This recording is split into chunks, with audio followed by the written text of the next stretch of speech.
Assalamualaikum warahmatullahi wabarakatuh. Alhamdulillah, alhamdulillahirrahmanirrahim. Wa bi nasta'inu ala umuriddin. Asyhadu an la ilaha illallah wa asyhadu anna Muhammadar Rasulullah.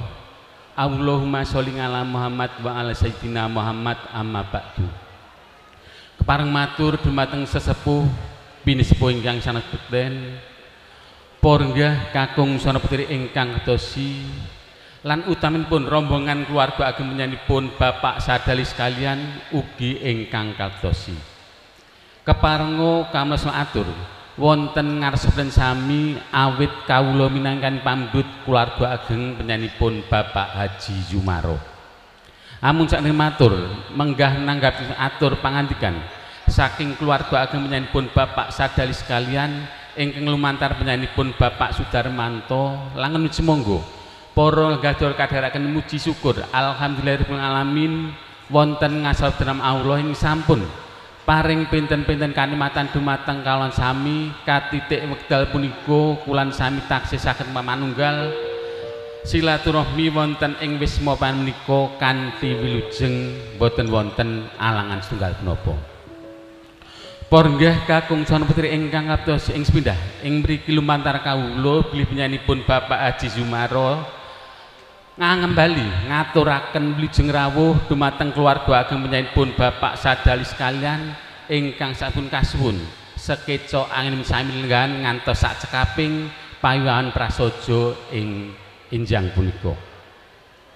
Nanggapi atur pangandikan saking keluarga ageng penyanipun Bapak sadaya sekalian ingkang lumantar penyanipun Bapak Sudarmanto bilih penyanipun Bapak sadaya sekalian ngaturaken salam taklim katur keluarga ageng penyanipun Bapak Haji Jumaro ing mriki kawula tampi kanthi atur waalaikumsalam warahmatullahi wabarakatuh.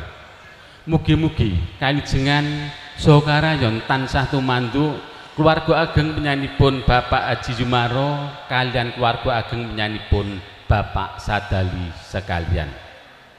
Lan ingkang salibun ing mriki lumantar kawula bilih penyanipun Bapak Haji Jumaro sanget-sanget ngaturaken ageng panuwun dumateng keluarga ageng penyanipun Bapak sadali sekalian ingkang sampun kersa ngarapaken putra temanten kekalih inginipun Bagus Muhammad Okta Sarifuddin saha Roro Tri Juliani ingkang salipun ing mriki kapasrahaken kalian keluarga penyanipun Bapak sadali sekalian ing mriki kawula tampi kanthi bingeng manah.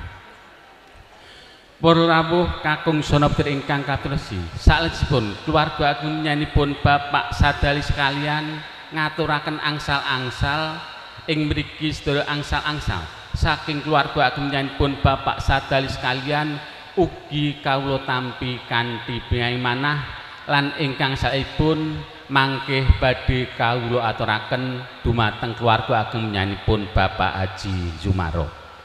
Ing mriki lumantar kawula bilih penyanipun Bapak Haji Jumaro sanget-sanget ngaturaken ageng panuwun dumateng keluarga ageng penyanipun Bapak sadali sekalian awit kanthi peparing menika kajawi saged hangraketan kadangan utawi bebesanan antawisipun keluarga ageng penyanipun Bapak Haji Jumaro kalian keluarga ageng penyanipun Bapak sadali sekalian yakta-yakta saged hangenaken bot keripotanipun keluarga ageng penyanipun Bapak Haji Jumaro.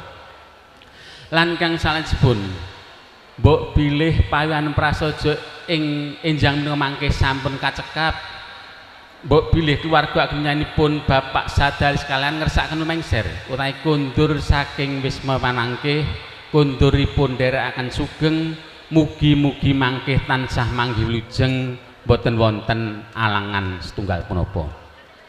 Lan ingkang salajengipun mbok bilih ing mriki penyanipun Bapak Haji Jumaro anggenipun nampi utawi ananggapi menggah kerawan keluarga ageng penyanipun Bapak sadaya sekalian taksih manggih keran samdanipun pramila lumantar kawula bilih penyanipun Bapak Haji Jumaro nyuwun agunging pangapunten.